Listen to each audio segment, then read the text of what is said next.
Wherever you may be. My name is Steve Call. I'm the president of the New America Foundation. It's my pleasure to welcome you to today's moderated discussion with new media journalists and with our special guest, Secretary Miliband. Thank you very much for being with us, Mr. Secretary. And just to very briefly set the stage for those of you who are watching the webcast online, we're here at the headquarters of the New America Foundation in Washington, D.C., and around the table, though you may not see it in the webcast, is a group of distinguished and diverse new media journalists. To my right, George Stephanopoulos from ABC News, and famous blogger, and other colleagues from around town. Over my shoulder, and I believe visible on your screens, is Stevelemons, who directs the American Strategy Program here at the New America Foundation. He's flown to Berlin just to demonstrate that Skype works for him. And he's actually appearing from Berlin. And also on the screen, as you can see, are invited guests, journalists, and bloggers who, during the hour we have together, will submit their questions virtually. Secretary Miliband, I thank you for being here, but I thank you for participating in this style of an event, because I think it's incumbent upon all public institutions to start to normalize their relations with new media, to get past the shock of the transitions that we're in the midst of, and to make them work as elements of public discourse. I think you've been an innovator in that respect as a blogger and as a public diplomat, and so I really welcome this opportunity.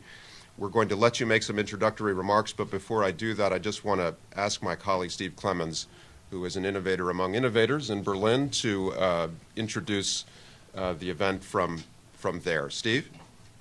Well, Steve and David, it's great to be with all of you today, George and the rest of the folks that were invited.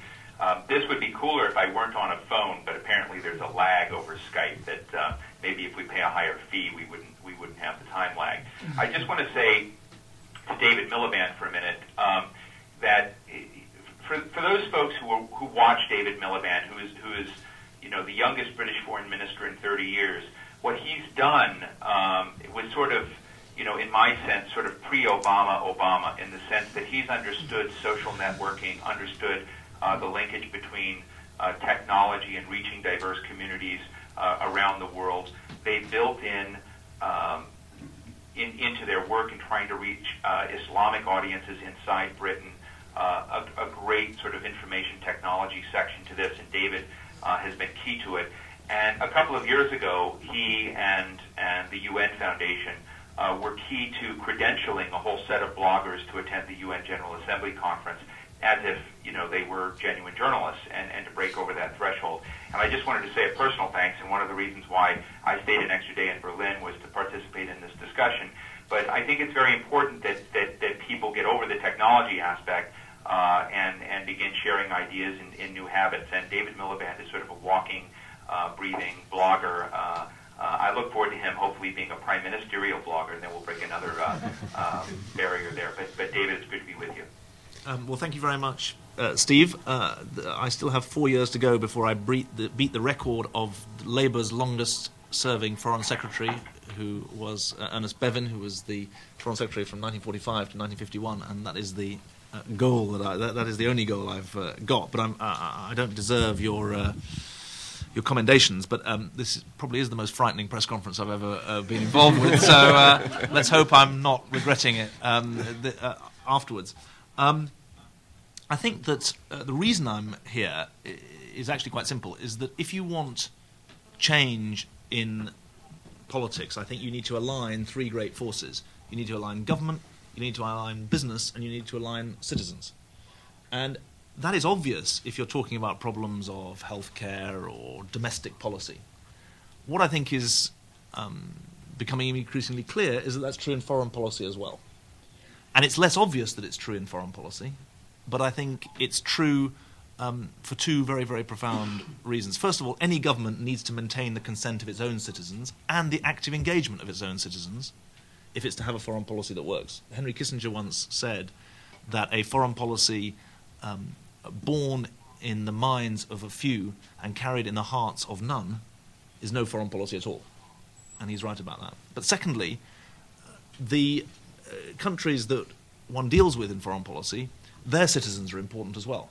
And if you think about some of the most difficult problems in the world, in Afghanistan, in Pakistan, to take two very topical examples, but actually also in Iran, in the wider Middle East, the consent of citizens and civilians in those countries is absolutely essential to the sort of policy and politics, not just that we're trying to take forward, but that our friends and allies are trying to take forward as well.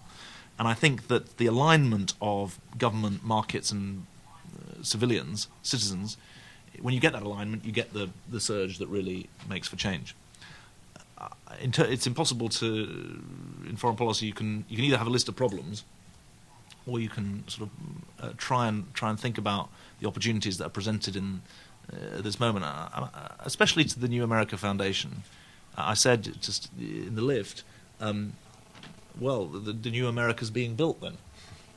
And there is that feeling around that there's a new America being built. And I just wanted to reflect for a moment, not taking up 59 minutes to avoid the difficult questions that are going to arise in this hour, but just to give you a European, British perspective on what this moment is. I think that the global recession on the one hand, and the advent of the Obama administration with its determination to challenge conventional wisdom in a number of key foreign policy areas, those two forces create potentially a very important moment for the sort of progressive multilateral politics that I believe in. The foreign policy consequences of the recession, the global recession, I think are much under-discussed. I've said, and one has to be careful how one says this, and I really venture into this terrain carefully, that the global economic recession will never have the searing pain and trauma and death associated with 9/11, but its long-term consequences for foreign policy will be as profound as 9/11. And it's really important, especially with an American audience, that people don't misunderstand what I'm saying, but I think that it's important to see that the foreign policy consequences of the recession, in everything from the funds, the fiscal constraints that exist on countries for their foreign policy, to the remittances that many people in poor countries depend on, to the impact on the oil price, all of those are going to have big foreign policy consequences. They've also, the recession has also catalyzed the first significant piece of multilateralism and multilateral innovation in a very long time. The G20, a year ago, didn't exist as a term of semi-popular debate and discourse, and certainly no one saw it as a change maker in the world. But today, it is a change maker in the world, the decisions of the G20. So I think that's on that side. Now, coming together with an administration that is challenging a number of taboos in respect of foreign policy, I think is significant. What are those taboos? Well, one taboo is that they're challenging the taboo that for 30 years America shouldn't be talking to Iran. The administration have said that a two-state solution in the Middle East is in the national interest of the United States. I don't think that's ever been said before. The administration has said that it wants to take seriously the three pillars of the Non-Proliferation Treaty, including the disarmament pillar, not just the non-proliferation pillar and the civilian nuclear power pillar. And the biggest taboo of all, I think, is really important, which is that the administration has said we are the world's superpower, but, I paraphrase, we can't bring the world to heel on our own. We need coalitions to get out to realize our vision, because this is a world in which power has been dispersed and in which responsibility therefore needs to be shared. And that's why I say this is a very significant moment for the multilateral system. This is not about whether or not there needs to be American leadership. There does need to be American leadership. None of the big problems facing the world, whether global inequality or climate change or terrorism, are going to be addressed properly without American leadership. Middle East peace process, Iran, you go through the whole list.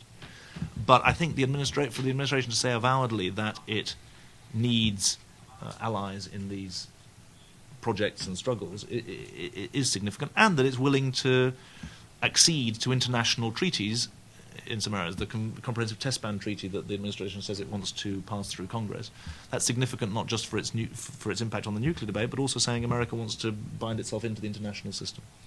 And what I would say finally, from British-European point of view is that we have to take seriously the fact that your recognition that power is being dispersed needs to be matched by our recognition that we have to step up and take responsibility. And it is a bargain, concordat, compact. You can choose your own word. Europe's the world's largest single market. It needs to be the driver of green regulation. Europe has 2 million men and women in uniform, but less than 5% of them deployable. Europe has a structure until the Lisbon Treaty is passed. The European Union has a structure that, until the Lisbon Treaty is passed, doesn't give you a phone number to call in the way that you famously have asked for. So I think that there are political and economic and institutional questions that the rest of the world has to address, and I think this is a good time to address them. In the next year, with the very important visits on Middle East policy coming up to Washington, obviously the climate conference at the end of the year, the Iranian outreach, the big decisions on Afghanistan and Pakistan, the issues are marching forward, and I think there needs to be a very strong recognition of what America is trying to do and a very strong commitment to work with you to do it, and that's the spirit in which I was at the UN yesterday talking about the Middle East and Sri Lanka and a range of other issues, and meeting Secretary Clinton this afternoon to go through pretty much the agenda that I've sketched out today. Excellent. A lot of important observations there. I hope we'll hear more about some of them, particularly your framework of this economic crisis creating a pivot as significant as 9/11. That's an important idea. I will yield the chair's prerogative for the sake of inclusion. Unlike an old media press conference, I don't have a pre-designed list of who I'm going to call upon. And unlike an old media press conference, I urge you not to shout or otherwise raise your fingers above elbow height. But please do give me a signal, and I will start us off. To my left. Hi, thank you very much for joining us. My name is Joe Cirincione. I'm president of the Plowshares Fund. You said this administration is taking nuclear disarmament seriously. Can you tell us how seriously you're taking nuclear disarmament, and what's your reaction to how seriously the media is taking this? For example, George Stephanopoulos is one of the leading journalists in this country. He had Ambassador Susan Rice on his show the day President Obama gave his landmark speech in Prague. Didn't ask a single question about the speech, about nuclear disarmament in particular, focused on North Korea. And that's not because he's not a good journalist. Let's not make this about the What do you media. make of this? Let's ask the first part of the question, and then we'll give thank you, George's. Joe. I mean, when I was growing up, there was a debate: either you believed in unilateral disarmament or multilateral disarmament, and the unwritten code was that if you believed in multilateral disarmament, you didn't really believe in disarmament. That if you were serious about disarmament, you had to be a unilateralist, and if you weren't serious, you had a sort of cover story that you believed in multilateral disarmament. Now, what's happening, I think, and what's happened in our country is that we've reduced our number of warheads by 3/4 in the last 15 years. We take extremely seriously each of the pillars of our signature of the NPT, one of which is to disarm, and we are committed to the multilateral disarmament, including to zero. And we published a document called Lifting the Shadow earlier this year about exploring what it means, because the NPT, people sign it and then don't remember what it says. It actually commits the nations to multilateral disarmament to zero, to a world free of nuclear weapons. Now, we also need to take some practical steps on things like verification, so that the disarmament claims of countries are actually followed through. So that's our own take. I think that the Foreign Minister Lavrov was here last week preparing the summit, and it looks like the restart of START are going to be at the centre of the Medvedev-Obama summit in July, and I think that's a good thing. In terms of, I don't know about the US media. I mean, it's, I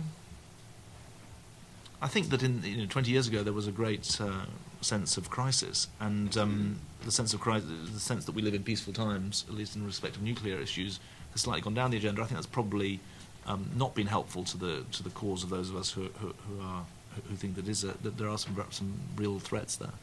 But I don't know enough about the US scene, and I always defend George Stephanopoulos, not least in the hope that one day he'll invite me on his programme. Great. David, we'll move around. Sure, David Korn from Mother Jones, and I blog for CQ Politics. And I know Ed from when he worked at The Nation many years ago. Let me ask you about global warming. You know, there's a division between the U.S. position on cuts and the EU position. The EU position is 2020 below 1990 levels, and the U.S. position is 15% by 2020 below current levels. And we only have a few months before Copenhagen. What do you think is going to happen? Well, what do you think is going to happen? And do you think that's a divide that's going to cause some difficulties in getting the industrialized countries together on the same page in a way that will actually lead to convincing China and India and other developing nations that they should have significant cuts on their own side? Well, that's a very good question. I mean, I'm clear that this climate change question is actually a question of economics and social justice rather than a question just of quote-unquote environment. And we're not going to get a deal on climate change unless there is at the heart of it a notion that those with the broadest shoulders have to bear the largest share of the burden of emissions reduction. That's why we're strongly supportive of all industrialized countries taking forward commitments. Now, I think, I mean, there are the truth is there isn't a divide between Europe and America because both the European Union and the US administration want deep cuts in emissions. But you're starting from a position where I think your emissions are 17 or 18% above 1990 levels, whereas that's not the case in Europe. You're proposing a sort of mountain-shaped. You've got to turn the moment they're going up, you've got to get it going down. We're in a position where in the UK they've been going down quite strongly in line with our Kyoto commitments, but in the rest of Europe it's just been going down a little. Although in Eastern Europe, because of the collapse after the end of communism, the there's some very odd things that have gone on with the numbers. So I don't think there's a big divide. I think that the other thing to say is that 2020 is important, but so is 2025, so is 2030, and so is 2050. We've just passed into law the world's first system of carbon budgeting, which requires every future British government between now and 2050 to have a carbon budget in the same way that it has a financial budget, and it has to live within it's legally required to live within its carbon means.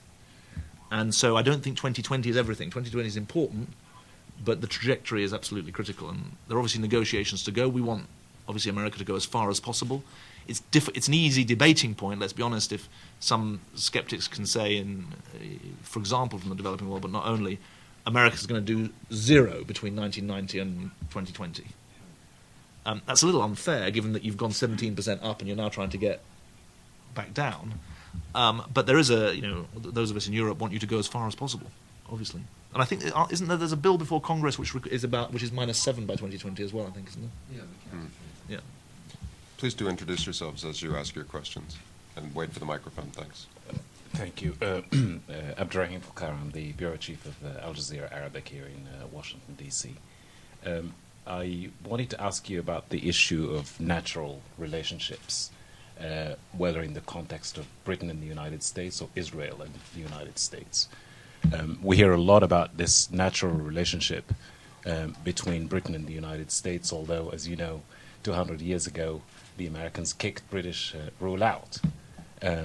There's still a lot of things being said about the shenanigans between the State Department and the White House vis-à-vis the recognition of Israel in 1948. So question, please. And the question is, how do you see this issue of natural relationships between states? How do you define it? And one more point, if I may, and that is about European Muslims.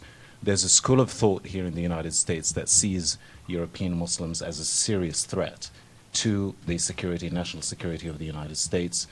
British Muslims in particular can travel to Pakistan. They can travel much more easily to the United States. How do you see that threat? Well, I mean, President Obama and Secretary Clinton have talked about a special relationship between the UK and the US. I think that it's founded on a set of values and a set of history, but the most important driver of it is not nostalgia about history. It's about what we can do together in the future. And frankly, the reason I'm confident about the relationship between Britain and the US is because of the fact that we can bring things to the party. And that's what's important. And one of a whole range of things from diplomacy to intelligence to military to networks.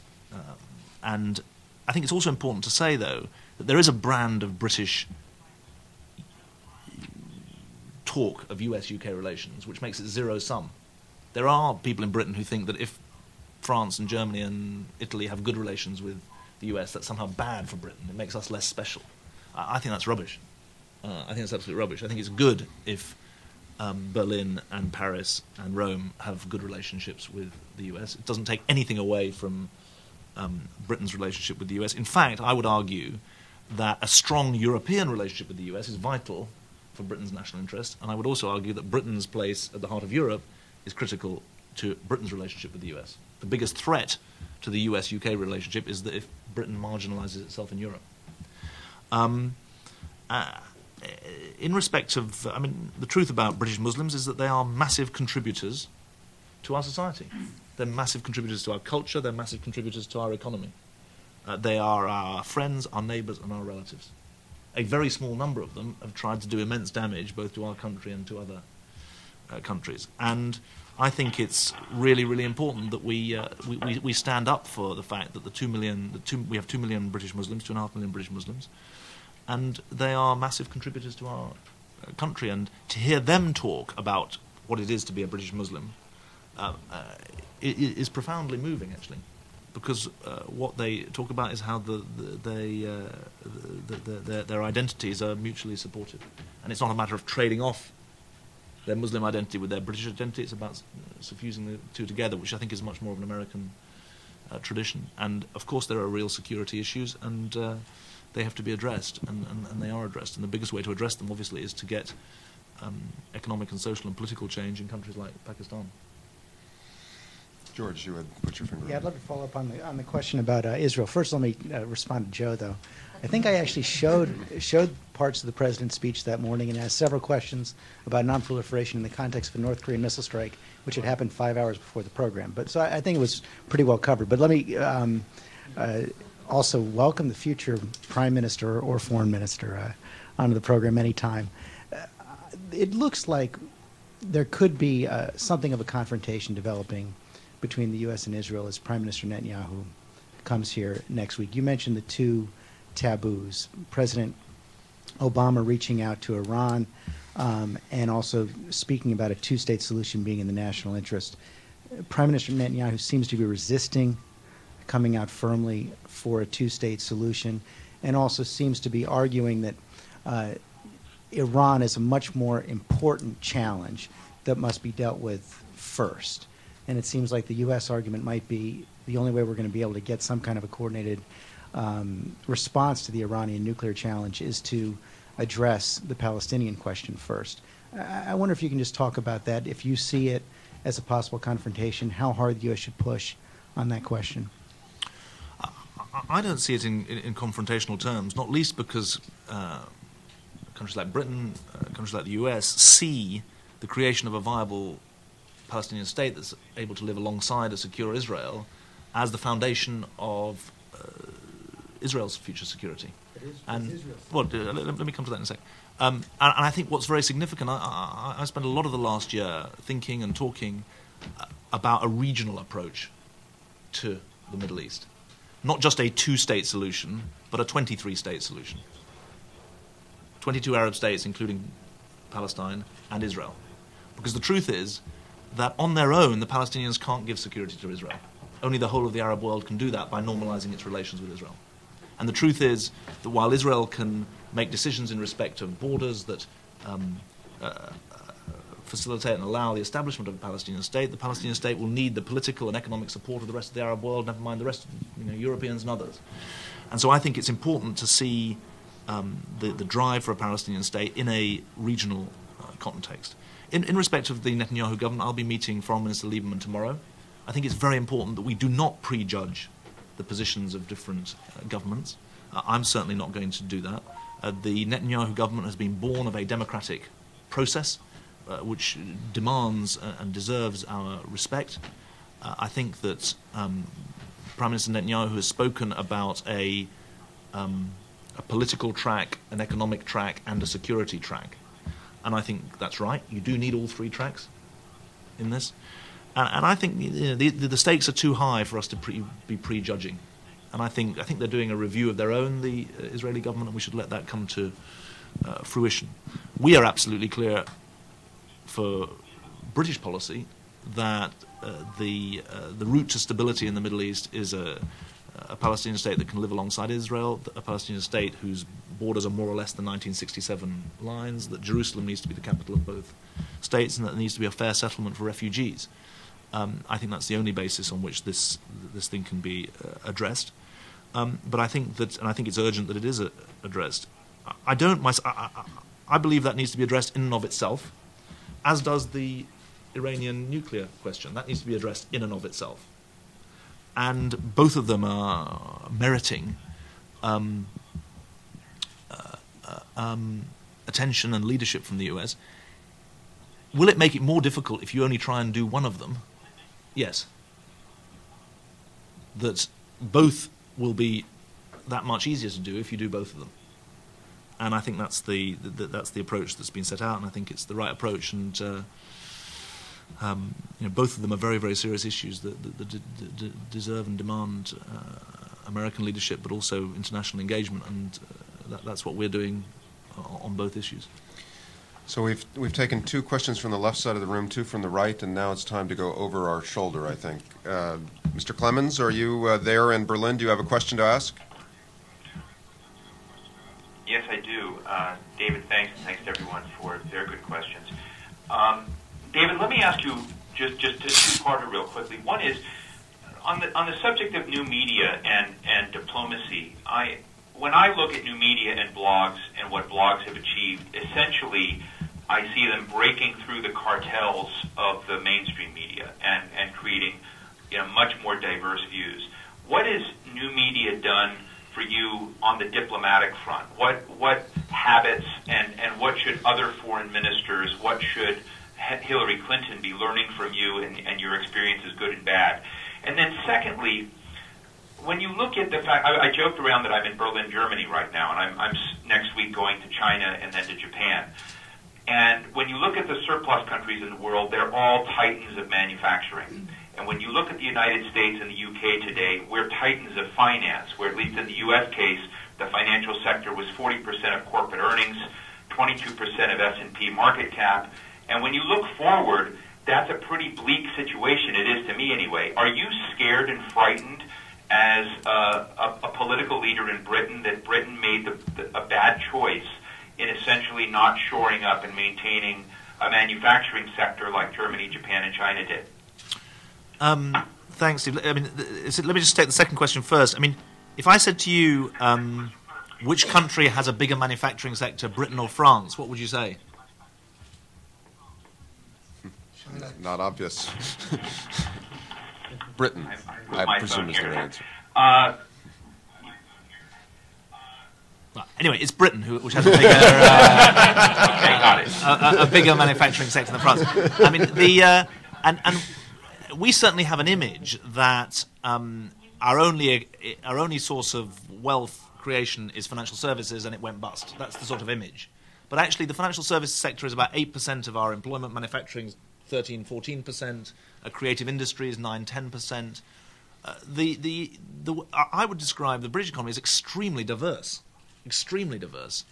and in that sense, we've spread our bets,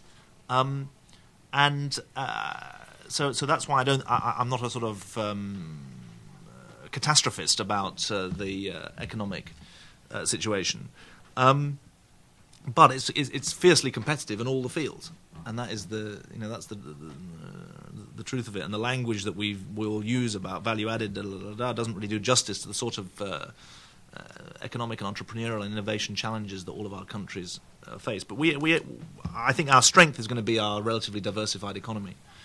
I think on new media and diplomacy, we're only just getting started, really, I think is the truth. We did a big push for the G20 on new media, trying to reach out through our own Foreign Office websites and outreach. And we got some traction. What was interesting is that quite a lot of it was used on traditional media as well. Journalists came in, whether from TV or from print media, did question and answer sessions with me, and what does it all mean? It went up on the web, but it was also used on Japanese TV and probably reached more people through old media than new media, but wasn't a sort of alternative between them. So I think we're only just getting going, is the truth. We have got some of our best stuff. The thing I'm most proud of probably is that it's not my blogging, which is not the most exciting blogging in the world, but it's quite hard to be too exciting with your thoughts if you're the foreign minister. But the I like it. well, that's for you. I'll pay you later. That's very good. I mean, it's the one bit I would add is that you could give Nigel Scheinwald some tips. Well, I was about to say that some of our blogging ambassadors and some of our younger staff are doing brilliant new media. I mean, our former ambassador to Afghanistan, who went to the Panjshir Valley and with his handheld phone told the story of the Soviet tank that was still rusting in front of him in the Panjshir Valley and what happened in the Panjshir Valley. That's brilliant, because that is local knowledge applied to difficult issues in a very, very interesting way. Our press officer in Zimbabwe, in Harare, got an award, I think, from one of the British newspapers for her blogging on the situation there. So I think that that's where it's less. That's where we've I think got some things that we're really pleased with. I am going to take the chair's prerogative to ask one question in the spirit of the exchange between Joe and George. If you were to estimate what is happening in the world right now that matters the most but is proportionately least visible in the U.S., I would nominate the events in Sri Lanka of the last couple of weeks, and particularly the appalling humanitarian situation of the last few days. The shelling, apparently reports today that the only functioning hospital in the speech area has now been shelled and put out of commission. You mentioned you spoke about it at the UN.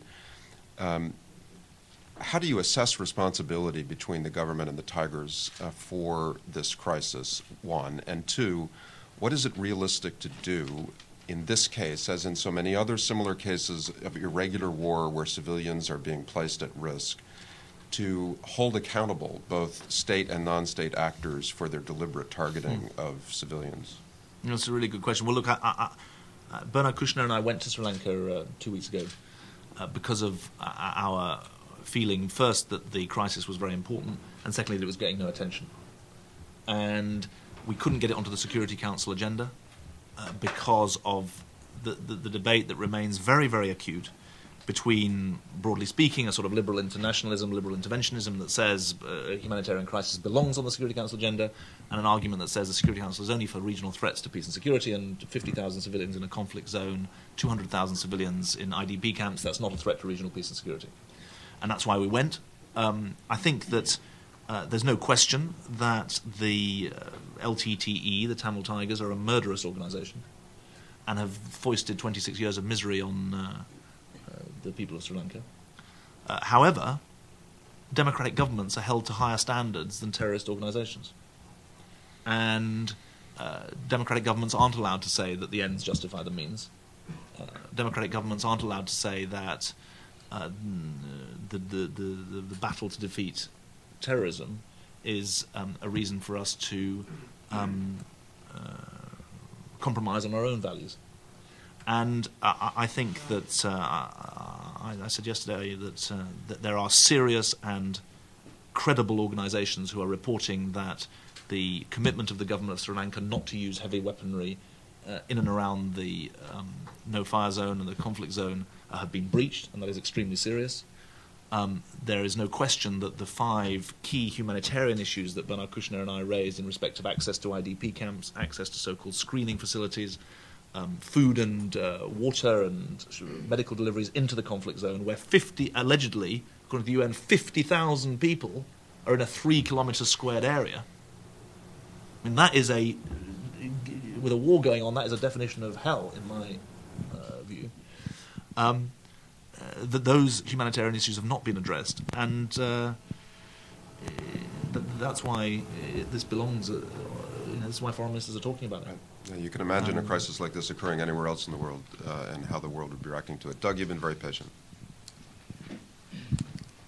Thank you, Mr. Secretary. I just wanted to go back to the starting point, which was your statement that the economic crisis that the world's going through right now, the recession, is actually something that we should be taking as a foreign policy issue. there's a general sense for most people, both in this country and elsewhere, that the economic crisis is really something that is a domestic or local issue. Could you explain to the audience watching this, particularly in the U.S. but elsewhere, why countries like Ukraine, Hungary, Eastern Europe, countries that are far away from their local issues, why what goes on there and the results of and the steps we take in connection with the economic crisis and how it affects them, why that's important to an audience in the heartland of America or elsewhere, where it seems as if a local issue ought to trump the foreign policy considerations. Well, one's got to be careful, hasn't one? Because I think that the economic crisis does have foreign policy repercussions that will wash back onto these shores, but that's not to say that there aren't massive domestic issues as well. It's not to say it's foreign policy, not domestic policy. And people's concerns about jobs and mortgages and living standards are domestic as international. Second, the economic imbalances across the world are big macroeconomic issues for the first crisis of globalization. And international economics is, you can quibble about whether it counts as foreign policy, but I think it does. And the institutional architecture, the institutional infrastructure for addressing it, that's certainly foreign policy, because it involves issues of balance of power and questions about who's represented on the IMF board and whether or not they reflect the modern economic weight of different countries. Those are big foreign policy questions. Thirdly, I think that the ability of countries to promote stability in their own areas is going to be affected by this economic crisis in fundamental ways. The inequality in my book causes instability, and this crisis is likely to increase inequality. The instability, the political instability that you've referred to in parts of not necessarily Eastern Europe, but to the east of Eastern Europe, is undoubtedly linked in some ways to economic pressure. I think three governments have fallen already over that. So this is going to have foreign policy ramifications that are long and deep, and it's also going to affect the way countries perceive their foreign policy interests and do foreign policy. And you only have to think about what changes in the oil price do to oil-producing countries and the way they see their own interests. Think about the way, as I mentioned, remittances earlier. A lot of countries depend on remittances, and those are, as unemployment rises, there's going to be much more pressure on those from people who've migrated to the developing world. So I think you've got a pretty big foreign policy cocktail there. What I'd say to people who live in Britain is that the foreign policy matters to you, not just because of the values that you hold and you care as a matter of morality what happens to people in Sri Lanka, but it affects our interests as well, because we've been winners from globalization, but globalization depends on it being inclusive. And so I think that's the script.